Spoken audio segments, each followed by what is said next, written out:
Boa tarde. Dia desses, aí, graças a essa magia das redes sociais e do YouTube, eu ouvi uma das gravações mais perfeitas do Melodia Sentimental do Villa-Lobos. Daí fui atrás aí da pessoa e fui descobrir uma violonista brasileira nos Estados Unidos hoje, a Gabriele Leite, com uma produção aí do YouTube bem interessante, uma interpretação do Melodia Sentimental de arrebentar mesmo. É a nossa entrevistada de hoje de Nova York, né, que está falando. Isso! Poxa, Luiz, grande prazer estar falando aqui com você hoje. E que inusitado, né, esse mundo. A gente acha as pessoas pela internet e aí faz essas conexões. Muito legal mesmo. Gabriel, conta um pouquinho da sua vida antes do violão e tudo, como é que você chegou até aí? Claro, com certeza. Bom, eu sou a Gabriele Leite, como aqui dito. Eu nasci no interior do estado de São Paulo, numa cidadezinha bem pequenininha chamada Serquilho. Fica mais ou menos a uns 150 quilômetros de São Paulo. Enfim, criança normal, brinca com bastante coisa no quintal, né? Essa coisa do interior. A gente tinha essa coisa de ir para a praça, brincar com os coleguinhas. E numa dessas de ficar em casa, assim, brincando no quintal, eu gostava muito de pegar vassoura, sabe? Vassoura, daquelas vassouras de palha. Gostava muito de pegar vassoura de palha e ficar brincando, assim, de tocar violão. Então, é algo até engraçado que vem muito, assim, vem de maneira muito intuitiva, né? O violão na minha vida. Eu tenho um tio que toca e outro também falecido, né? Tanto por parte de pai, tanto por parte de mãe, que tocavam violão, autodidatas, né? E aí, depois disso, né, que eu comecei a ter consciência, eu sempre via eles tocando violão. Eles nunca me davam violão assim para tocar. Eu só ficava olhando e observando o jeito que eles faziam. E aí, quando eu brincava em casa, eu ficava assim, com a vassoura. E aí os meus pais foram percebendo isso, assim, né? Então eu comecei muito cedo, né, a ter essa consciência com o violão, com uns 4 anos de idade, mais ou menos. E os professores? Foi em Serquilho mesmo? Foi em Serquilho. Então, quando eu fiz 6 anos de idade, minha mãe me colocou no Projeto Guri, que é um projeto social muito legal no estado de São Paulo, e abriu um polo lá na cidade de Serquilho. E aí, como ela sabia que eu gostava de violão, ela foi e me inscreveu no Projeto Guri logo que abriu. E aí foi lá que eu comecei as minhas primeiras aulas de violão. O que é muito legal do Guri é que eu já comecei usando banquinho, né? Então, desde o início, eu já comecei colocando violão na perna esquerda, aprendendo as notas por partitura. E o meu primeiro professor foi o André Pascoal, e depois disso eu tive alguns outros professores. E eu digo que o próximo passo depois de uns 4 anos que eu fiquei na instituição, foi ter aulas com a Josiane Gonçalves, que também é professora no Conservatório de Tatuí. E aí ela foi me incentivando com essa coisa do violão clássico mesmo, de tirar repertório e de pensar nisso como um futuro dentro da música. Quer dizer, você começa com o Projeto Guri na sua cidade e depois Tatuí que vai dar conta do recado. Depois da Tatuí que vai falar assim, é o seguinte, esse aqui é o violão clássico, esse aqui é o mundo de oportunidades que você tem. E lá em Tatuí eu comecei a estudar um curso de violão com o Jair Teodoro, e assim, foi o cara que fundou o curso do Conservatório de Tatuí. Eu lembro que ele já estava bem de idade, assim, quando eu comecei as aulas com ele, mas ele sempre incentivava muito, assim, né? Ele brincava nas aulas, ele falava assim, menina, se você tocar esse compasso certo aqui, eu vou te dar o meu violão. Ele tinha um Sérgio Abreu, eu vou te dar o meu violão. E aí a gente ficava nessa coisa de tentar ir caminhando com as músicas e tal. Agora, prometer o Sérgio Abreu era conversa mole dele, né? Conversa mole para eu ver se eu estudava mais, né? Então, foi bem legal. E aí, logo depois, em 2010 que eu comecei as aulas com ele, em 2011 ele veio a falecer, e aí eu troquei de professor, fui fazer aula com o Ricardo Grion, estudei 2 anos com ele, depois fui fazer aula com a Ângela Muner. E aí foi quando eu também troquei de violão, comprei meu primeiro violão de luteria, que é do Antônio Tessarim, que também não sabia, só vim saber depois de muito tempo, morava lá em Serquilho, né? Ele se mudou de São Paulo, foi para Serquilho, e foi até engraçado. Eu fui, né, comprar meu violão, eu fui andando, né? Subi, assim, a vizinhança e cheguei até a casa do Tessarim. Mas é basicamente isso, sim. Ele se mudou então para Serquilho? Sim, ele morava em São Paulo, e aí, mais ou menos, no finalzinho dos anos 90, se eu não estou enganada, 95, alguma coisa assim, ele começou a procurar um lugar para construir uma casa no interior, porque São Paulo, ele tinha até o espaço, só que era muito pequeno. Então ele vendeu a casa que ele tinha e se mudou com a família, e ele escolheu entre 3 cidades, era Boituva, Tatuí e Serquilho. E aí nessa ele escolheu, pela organização da cidade lá, escolheu Serquilho, e aí ele, enfim, a loteria dele estava lá, só que eu só vim descobrir isso, né, quando apareceu o nome dele, eu falei assim, vai lá na loteria do Tessarim, conversa com ele. E aí eu fui, eu lembro que eu tinha, 15 anos de idade, eu falei, vou negociar meu violão aqui. O Cabreiro, qual a população de Serquilho?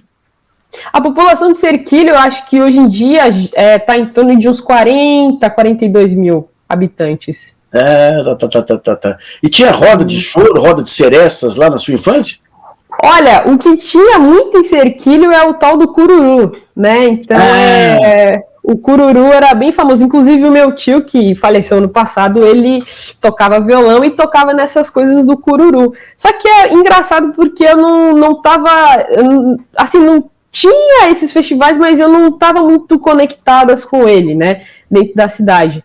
Mas Serquilho tem essa coisa bem da tradição do cururu, a moda de viola caipira, o sertanejo. Então, desde sempre, desde criança, assim, o rádio, tinha um radinho lá que ficava na cozinha de casa, o dia inteiro tocando músicas, e aí, muito engraçado, porque aí de manhã era sempre sertanejo, eu lembro quando eu ia pra escola era sempre sertanejo, aí de tarde já começava, eu e minha irmã, a gente mudava de estação lá e escutava umas estações de São Paulo, de rádio, aí a gente começava a escutar hip hop, mas assim, quando tinha faxina, minha mãe botava o samba dela, o pagode que ela gostava de escutar, então diversas influências, assim, mas na cidade mesmo, eu acho que o cururu e o sertanejo eram bem presentes, assim. Né? O cururu é forte em Piracicaba também, né? Serquilho é perto de Piracicaba? Serquilho é pertinho, são 50 quilômetros de distância entre Serquilho e Piracicaba, e Tietê também tem uma tradição, né, com o cururu, sim. Tem o Cornélio Pires e tal, é bem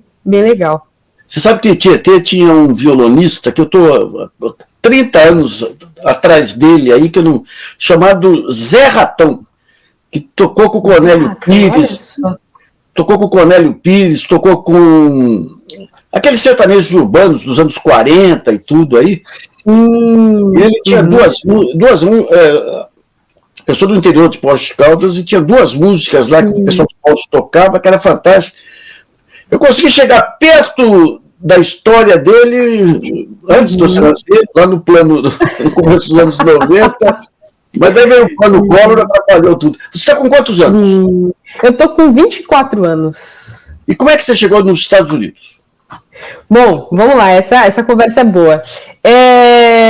Sempre desde que eu entrei no conservatório, que eu comecei a ver os festivais e que vinham os professores de fora para dar concertos lá, que tinha os festivais dentro do conservatório, eu comecei a pensar assim, caramba, né? Então quer dizer que tem gente que também estuda violão em outros países.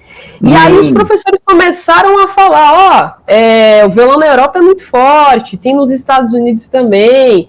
E aí eu fui me interessando. Eu sou a geração que meio que não começou o YouTube, mas que é ratinha de YouTube, assim, né? De escutar as gravações, os vídeos. E aí eu comecei a procurar esses violonistas que eram de fora.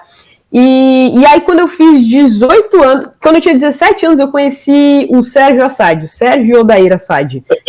Dar uma masterclass. Aí também é covardia, hein? Covardia. Mas eles foram dar uma masterclass lá no Conservatório de Tatuí, eu fui uma das alunas escolhidas para tocar para eles, eu lembro que eu toquei pro Odair, e aí o Odair falou, pô, você tem que conversar com o Sérgio, menina, porque você toca muito bem, e eu acho que você tem que ir para fora, que você vai conseguir estipular uma carreira. E aí isso, eu tinha 17 anos, fiquei pensando naquilo, até conversei com os meus pais, só que muito difícil, assim, né, a gente que sai do Brasil, é meio complexo essa coisa financeira para você mudar de outro país. E aí, nessa época também, eu estava para fazer os vestibulares, né, para entrar na faculdade e tal. E aí, eu então decidi, conversei com o Sérgio, na época eu não tinha inglês suficiente e tal.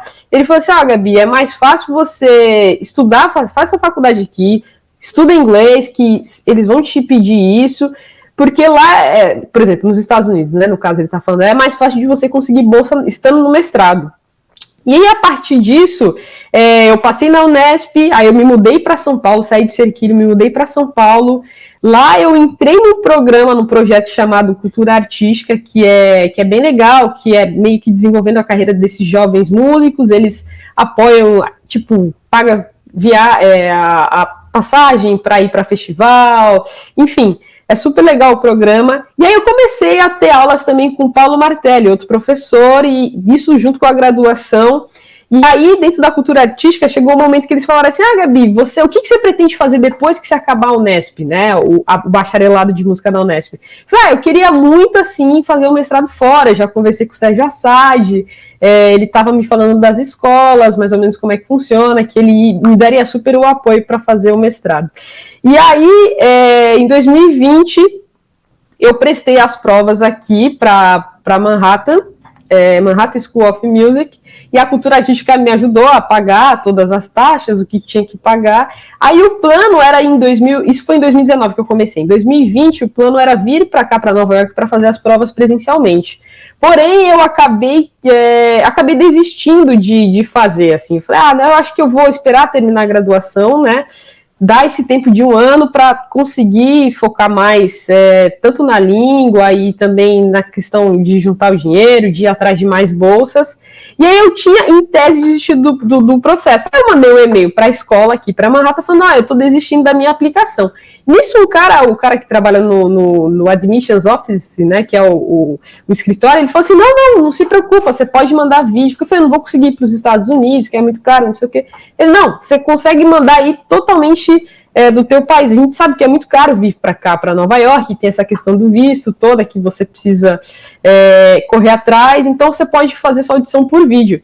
E aí, o que eu fiz? Eu falei, eu vou arriscar então, né? Afinal, não eu já tenho. E aí eu mandei a minha aplicação de vídeo e não falei para ninguém, porque eu falei, talvez nem vai rolar, né? Vídeo é muito difícil de você julgar, assim, embora a gente está no mundo que hoje em dia tudo é vídeo, tudo tá na internet, mas eu fiquei assim meio com o pé atrás. Talvez eu pensei, talvez uma bolsa de estudos não vai acontecer. E muito pelo contrário. Eu lembro que quando saiu o resultado, eu recebi logo um e-mail de cara do professor falando que eles adoraram a prova, assim, que foi a melhor aplicação que eles tiveram naquele ano e que eles iam tentar fazer o possível para tentar me trazer para cá. E aí eu fiquei muito feliz, assim, com essa possibilidade. E aí o que aconteceu? Pandemia. Porque 2020, né, veio a pandemia. E aí eu falei, nossa, caramba, agora, né? Justamente agora, no momento de ir para lá, aconteceu a pandemia. Então eu fiquei 1 ano estudando no Brasil, né? Aí eu confirmei minha vaga na faculdade para fazer um mestrado e decidi começar esse 1 ano no Brasil, fazendo aulas via Zoom, todo dia, basicamente eu fazia aula. E aí, quando ano passado, 2021, que deu uma melhoradinha na situação da pandemia, eu consegui os documentos para ir tirar o visto, e aí em agosto de 2021 eu embarquei, né? Cheguei aqui em Nova York e cá estou, então faz mais ou menos hoje uns 8 meses que eu estou aqui. E assim, completamente diferente o curso, né? É muito interessante, né? O online é muito bom, você tem mas antes você vai fazer uma coisinha com a gente. Você está com o violão do lado aí, não? Tô com o violão do lado aqui. Então você vai executar a melodia sentimental aí para a gente ir intermediando a sua entrevista, tá bom? Pera, pode ser. Deixa eu pegar aqui. É o violão do luthier lá de Cerquilho? Olha, esse aqui, na verdade, é um Sérgio Abreu, mas é um Sérgio Abreu emprestado. Mas o de Cerquilho eu deixei com um amigo, um colega, Mas ele veio para cá também, para os Estados Unidos.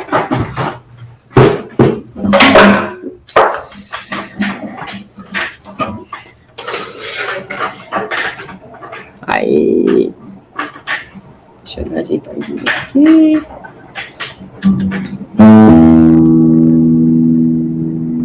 Deixa eu só tirar aqui o eco, porque aí não vai ficar cortando, né?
Maravilha, que maravilha. Que interpretação, Gabriela, olha.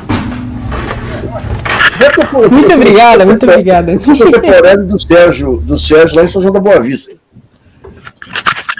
Você está me ouvindo, não? Então, Sim, estou ouvindo. A gente fez algumas serenatas lá no tempo de adolescente e tudo. O sonho do Sérgio do irmão era chegar perto dos irmãos Abreu. Então eu acompanhei a carreira dele. Sim.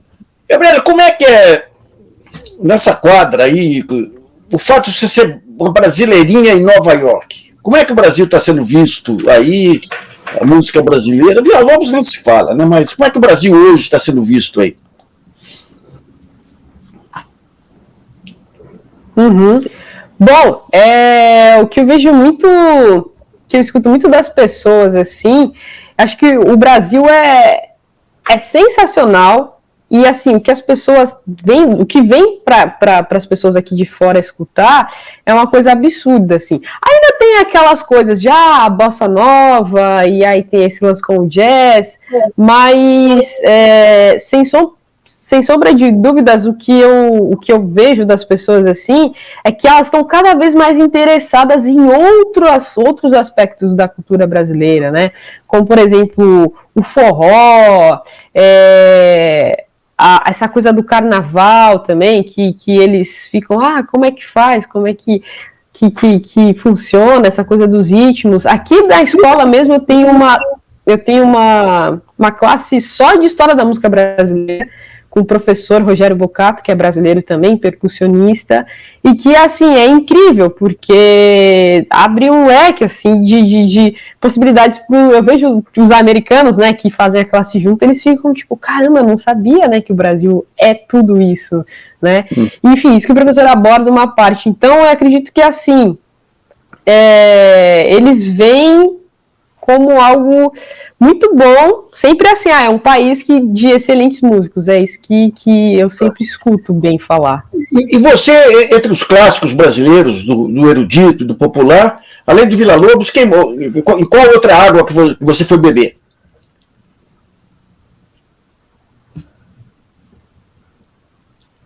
Alô? Bom, eu acho que dos... eu tô travada? Não. Ah, tá. Não vai travada, tá ótimo. Eu acho que dos compositores brasileiros, né, de violão, com certeza eu gosto muito da contribuição de música de câmara que a gente tem no Brasil, né? Então, sem sombra de dúvidas, olha só que engraçado, Marco Pereira, Paulo Bellinati, que são os compositores ali, né, do Sul-Sudeste. Sem sombra de dúvidas, eu lembro muito de quando eu estava no conservatório nessa época, ouvi falar de Guerra Peixe, né, de toda a contribuição. Garoto, quando eu escutei as primeiras gravações do Garoto, assim, eu fiquei estoneada. Eu falei, cara, quem que é esse rapaz, né? Então, que fez brilhantemente o violão, né, ter esse lugar. Então eu gosto muito, na verdade, de escutar a música, eu gosto de escutar muito choro, mas também a música instrumental pro violão. Então, Paulo Bellinati, compositores vivos, né, Paulo Bellinati, o próprio Sérgio Assad, que tem obras, assim, fenomenais.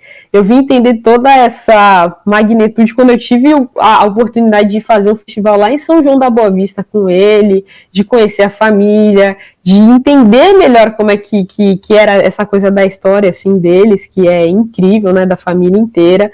Então, eu digo que, assim, eu vou tentando, aos poucos, abrir o meu leque para mais e mais compositores. Então, João Pernambuco, tem o Armando Neves, enfim, que eu O Armandinho Neves também, você tem jogador de futebol.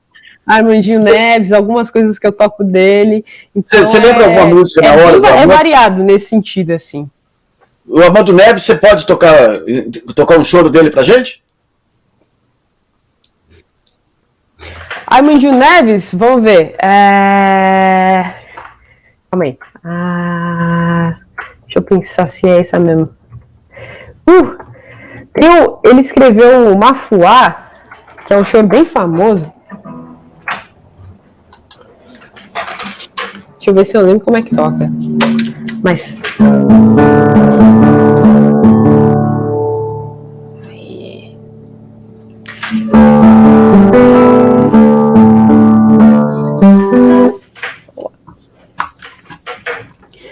Então, esse é o choro do Armando Neves, que o nome é Mafuá. Ups.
Maravilha. O Armandinho, ele foi do Corinthians, não?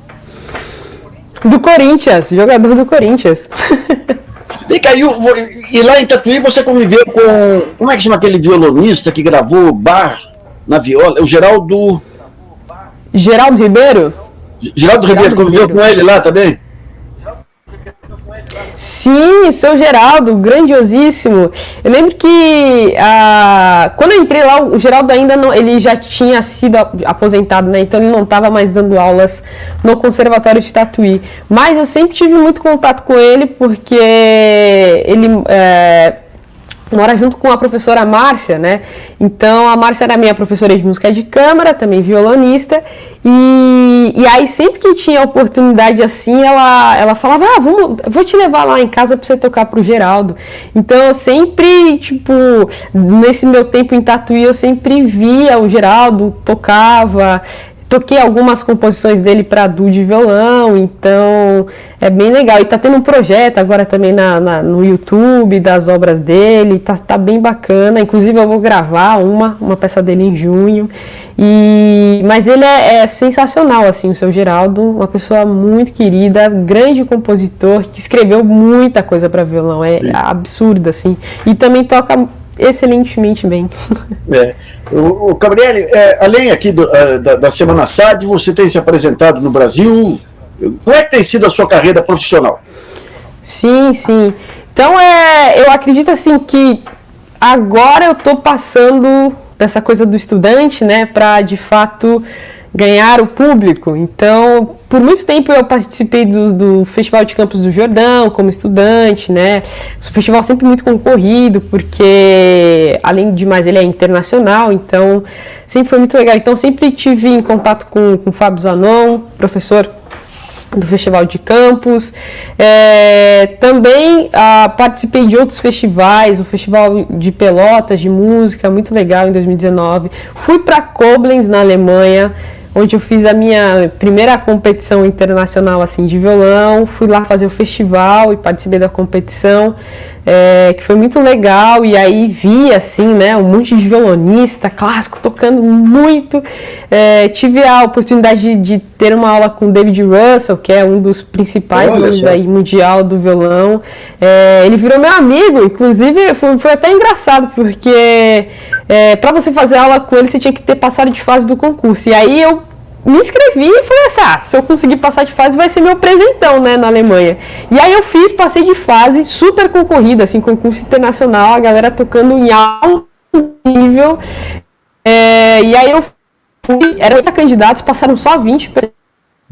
E aí eu pude fazer aula com ele, e depois ele veio conversar comigo, pediu para tirar uma foto e tal. É uma pessoa super boa.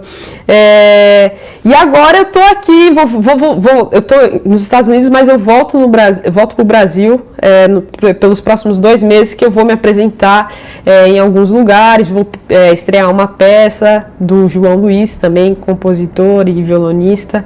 Então, aliás, o João Luiz agitado, assim, tá começando a ficar agitado.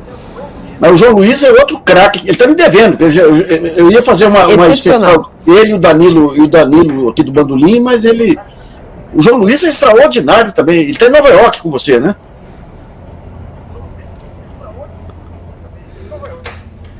Sim. Com o João, eu passei no doutorado aqui para estudar com ele, né? Então eu vou ser a professora assistente dentro do curso da Stony Brook, da University. Então eu começo próximo de setembro próximo, eu começo as aulas lá com ele. E ele é absurdo, tem um ouvido, é uma boa pessoa, é um bom violonista, é bom arranjador, é incrível, assim, e eu tô muito feliz de ter esse contato. Ele participava com o Douglas Lora, se não me engano, naquele Brasil Duo Guitar. Existe Brasil ainda? Guitar Duo, sim. Sim. Existe. Inclusive, ano passado, em novembro, eu fui assistir um concerto deles aqui, pertinho, que eles tocaram numa igreja, e assim, eu fiquei abismada, né? Eu assisti o concerto, depois eu fui conversar com eles, não, a gente ensaiou ontem. Aí eu falei, quê? assim, aquela coisa de louco, né? Então, os dois são sensacionais, assim. O João, já fiz aula com ele, o Douglas também quando eu fui pro Festival Aside, o Douglas, que foi o professor lá, lembro que eu toquei lá a Catedral do Bairro para eles, e ele ficou, caramba, você toca muito bem, super feliz, assim, e foi muito legal reencontrá-los aqui, né, em Nova York e tal. O Douglas também está fazendo o doutorado dele na Califórnia. Eu queria que você me explicasse um pouquinho o papel dos professores, por exemplo, do David Russell e outros aí, porque quando eu conversei, por exemplo, quando eu conversava com o Sérgio Assad e outros sobre o papel dos professores, por exemplo, o Sérgio teve aula com aquela Romina, lá do Rio de Janeiro. Ele falou o que ela fazia era abrir a cabeça da gente. Menina Távora. Abrir a cabeça da gente, ouvir piano, ouvir isso, ouvir aquilo. Mas em termos da técnica em si, você tem lá o uruguaio, lá, que era um craque também. Quando você vai ter uma aula com o David Russell, o que ele ensina?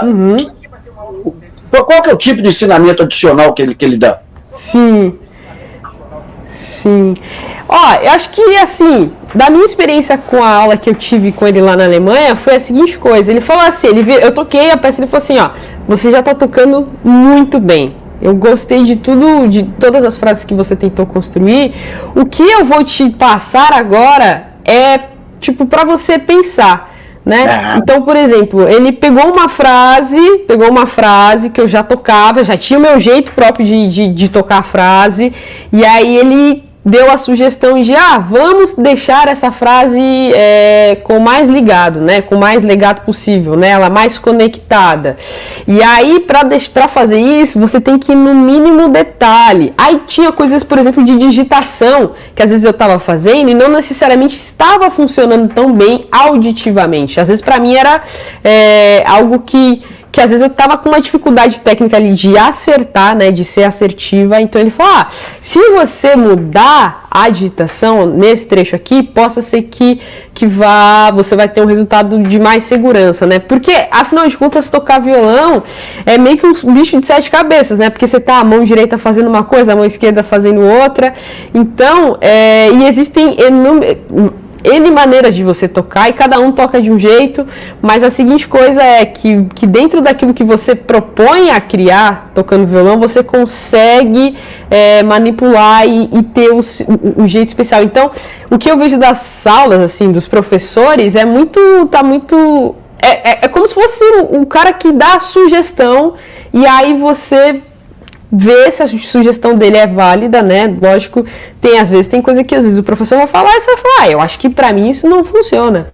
Mas é sempre bom levar em conta e colocar e testar mesmo. Isso aqui realmente, se eu fizer com esse dedo assim, desse jeito, fica melhor até para tocar e vai dar o resultado de frase que eu quero. Então é mais ou menos assim, né, que eu vejo a figura do professor. Eu queria entender um pouquinho o estilo de violão, porque aqui o Brasil não tinha o estilo de Guilhermando, romântico, o próprio Geraldo, eu lembro quando ele lançou nos anos 70 um LP do Garoto, mas ele com estilo de tenor e o Garoto com estilo de bossa nova. Então você tem esse estilo mais rápido do Garoto, que era não usava nem unha. E o seu estilo eu vejo que você pega o trêmulo do violão aí muito bem. Quem que são, digamos, as sínteses de estilo que você se inspira para desenvolver? Olha, eu acho que com certeza vai ser engraçado de novo, mas o Du Abreu foram os primeiros assim que eu escutei o CD quando eu era nova, que eu fiquei, caramba, mas isso aqui não parece que nem é violão, né? Tipo, parece que tá num outro lugar, assim. E aí, com essa sonoridade de escutas, escutei o Du Abreu, depois eu fui escutar o Du Assad. Mesma coisa. Depois eu fui estudar o Brasil Guitar Duo, fui escutar o Du Siqueira Lima e falei, caramba, é esse som que eu tô procurando, essa limpeza, né, de som e de clareza. Então, lógico que isso dentro do curso que eu fiz de violão erudito, que tem essa coisa da tradição, que você precisa estudar técnica, né, que você tem que ter o som limpo, que você precisa polir suas unhas com lixa, né, por exemplo. Isso aqui minha mãe até me zoava no início. Menina, você vai comprar lixa de parede para lixar a unha, mas mas é assim pra gente ter o refinamento da unha e tal. Então, eu acredito assim, que no meu caso, foi vindo. Então, do Abreu, aí, pensando no Brasil, né? O do Abreu, do Assad, do Siqueira Lima, junto com o Brasil Guitar Duo, Quartenalha, essas sonoridades que vão entrando assim, e os professores, claro, que estavam ali ao meu redor, então o Edson Lopes, a Ângela Muner, que, enfim, conhecidos também do Henrique Pinto, então vai se juntando. Depois, quando eu comecei a fazer aulas com o Paulo Martelli, que é um super violonista assim de ponta, que tem essa coisa da limpeza, da clareza musical, e é exatamente isso. Quando eu comecei a fazer aula com o Paulo, por exemplo, ele me dizia a mesma coisa: Gabi, você tem que escutar fora do violão para você entender o que é e tentar transportar isso para o violão. Então, eu digo que, sempre quando, às vezes me perguntam, fazem uma pergunta assim: Gabi, quem que é o, sei lá, quem são seus ídolos? Eu sempre digo que são os meus professores, assim, as pessoas com as quais eu tive contato ali no dia a dia, de ver como é que estuda, como é que lixa a unha, como é que você entende quando você não tá bem para tocar. Então, é nesse sentido, assim, as gravações, claro, ajudam muito pra gente ter a ideia do som, da sonoridade, de buscar, né, essa busca, mas acredito que, assim, os meus professores todos, e aí vem todas essas gerações, assim, começando lá dos Abreus. Aliás, do Abreu tem uma interpretação de uma peça de Scarlatti aí, que é a coisa mais linda que eu já vi na vida, até morrer. É absurdo. Sim. Absurdo. Você falou do Paulo Martelli, que é um craque, tudo, mas tem uma figura que foi muito importante na formação da escola paulista, que é o Henrique Pinto também. Você chegou a ter aulas com ele? Não, olha só que engraçado. Quando eu fiz meu primeiro concurso de violão, eu tinha 12 para 13 anos de idade. Eu fui fazer o concurso Souza Lima, no qual o Henrique que tomava conta, assim, né? E aí eu lembro que naquele ano, em 2010, foi o ano que eu fui prestar, foi o ano que ele veio a falecer. Tanto que o concurso até atrasou, tipo, um mês, porque ele estava muito mal de saúde e acabou falecendo. E aí tem uma história curiosa. No dia que foram fazer uma homenagem ao Henrique Pinto, minha mãe foi assistir o concurso, né? E aí tava lá o pessoal falando do Henrique, da importância dele, não sei o quê. E aí veio um cara com um buquê de flores, assim, ó. Algum aluno do Henrique, por favor, vem aqui, ó. Isso aqui é uma homenagem para o professor de vocês, não sei o quê. Eu não era aluno do Henrique, né? Eu conhecia de nome, mas nunca conheci pessoalmente. Minha mãe me deu um cutucão assim e falou: vai lá buscar algo. Tipo, é porque aquela coisa, né? Violonista, todo mundo ficou parado assim, estátua. Aí eu não vou pagar esse mico, né? Minha mãe me deu um cutucão assim e falou assim: vai lá buscar. Eu falei: mas mãe, eu não sou nem. Vai lá buscar. Aí, tipo, nisso a galera já começou a olhar assim. Quando eu vi, eu tava de pé, pegando o buquê. E aí todo mundo, a partir disso, achou que eu era aluno do Henrique Pinto. Mas eu, na verdade, não tive. Eu tive contato com os alunos dele, mas não necessariamente com a figura dele, assim, próxima. Mas sim, o Henrique, importantíssimo pro violão paulista. Você mencionou o Paulo Bellinati, ele tem uma valsa aí que é fantástica, não sei se você conhece. Sim, ele tem uma valsa, é bonito, mas eu não toco a valsa dele. Eu toco o jongo. Vai, então manda o jongo pra gente, então. Sim, posso tocar aqui.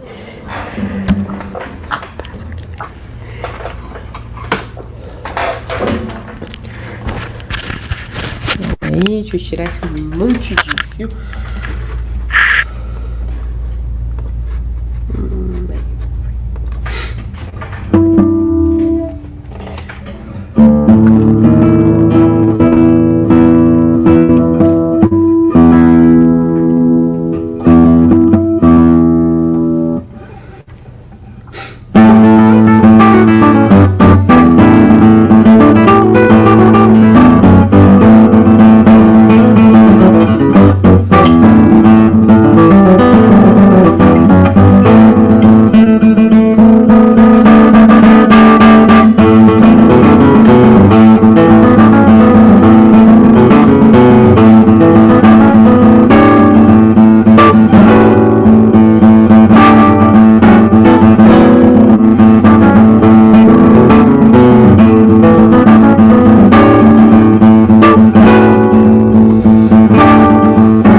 Que maravilha, rapaz.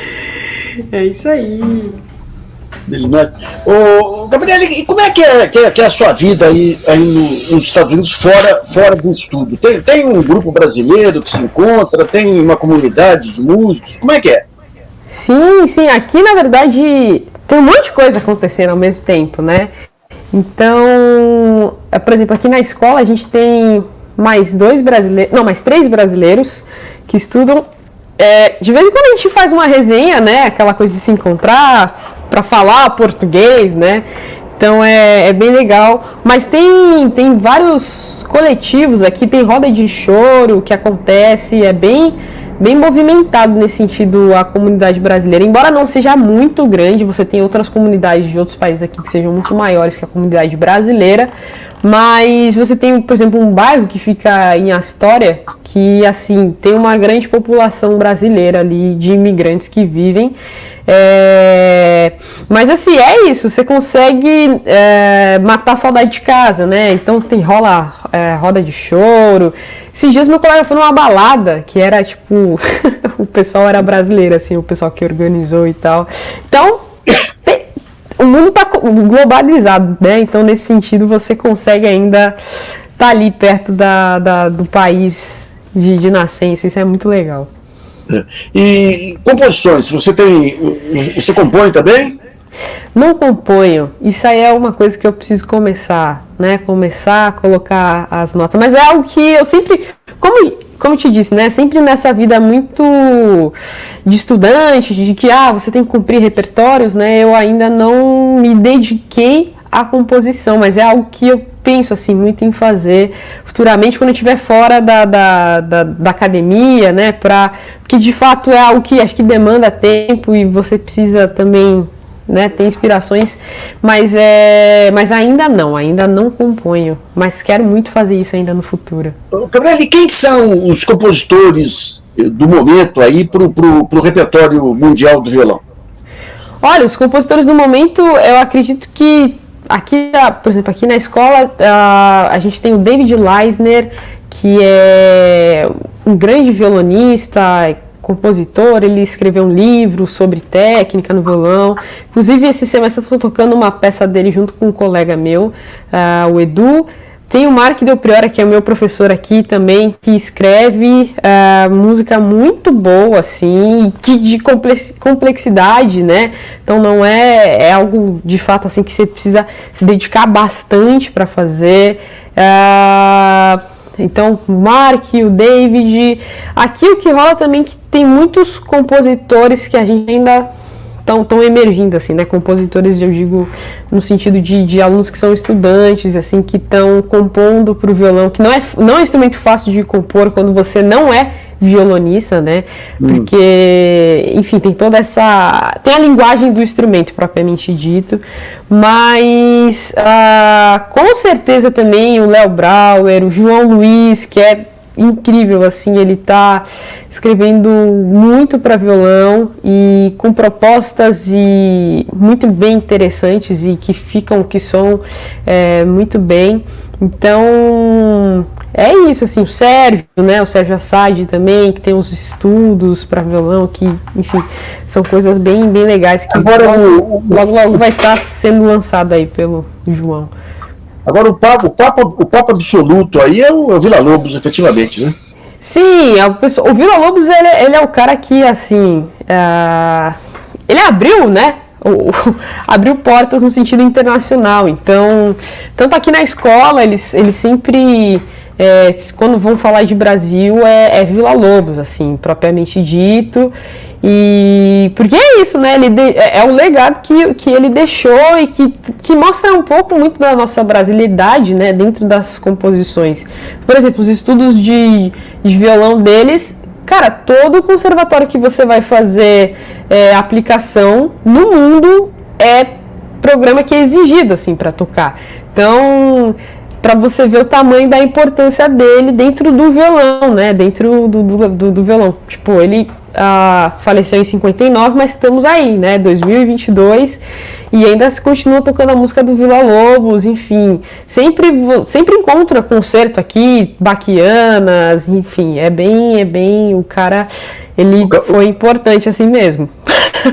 Gabriel, se você for em São João, lá na Semana SAD, tenta levantar informações do Zé Lanzac.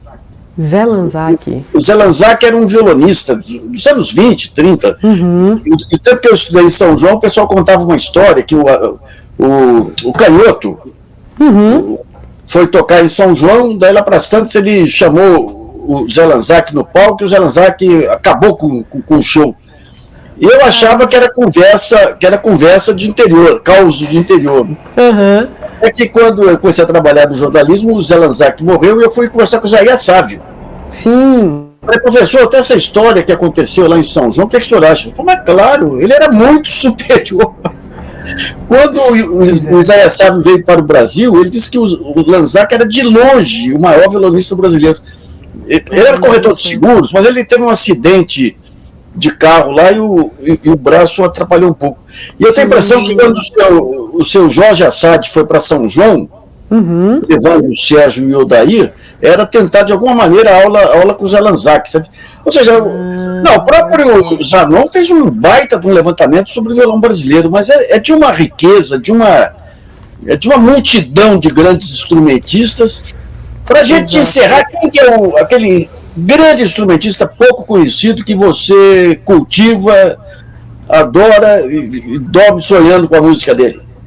Olha, caramba, questão boa sua levantada. Eu diria que eu não toco música dele ainda, mas é com certeza o Magnus Nobre,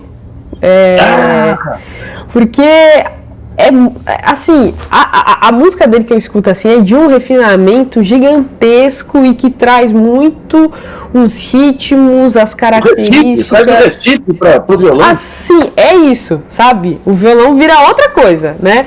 A gente sabe do Villa-Lobos teve essa coisa, né, de trazer a coisa indígena e mesmo a coisa do choro e tal, mas assim, a sonoridade do Magnus Nobre é num outro lugar, assim, vem de uma outra região e eu fico, assim, esse é o compositor que eu quero um dia, né, poder tocar as valsas para ele, porque acho que vale muito a pena, assim, se debruçar sobre. O Fábio Zanon, né, tem trabalhado muito nisso, o Edelton também, então... Eu entrevistei outro dia o Turíbio Santos, mas realmente o Magnus Nobre, eu vou tentar localizá-lo para uma entrevista também, viu? Bom, para a gente encerrar, o que você vai tocar para a gente? Olha, eu vou tocar a música de Anibal Sardinha, garoto. Vou tocar o Jorge do Fusa. Essa música é bem legal. Eu aprendi a sair no conservatório lá em Tatuí. E esse é um clássico. Desde então nunca mais me esqueci da composição. Porque às vezes a gente toca a música que passa, né? Que você passa os anos e você vai esquecendo. Mas essa aqui eu tenho um carinho especial porque é muito boa a música, né? Muito bem escrita e, enfim, nos alegra também. Então, Jorge do Fusa de Garoto.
Maravilha, maravilha.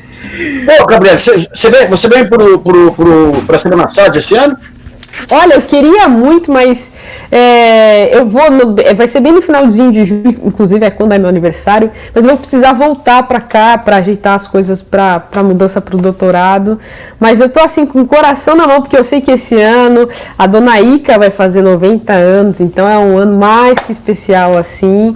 Mas eu vou assim, ó, coração partido, eu não vou estar participando dessa edição, mas próximo ano a ideia é tentar ir participar. A Dona Ica é uma coisa à parte, é um show à parte. É um show à parte, exatamente. É isso aí.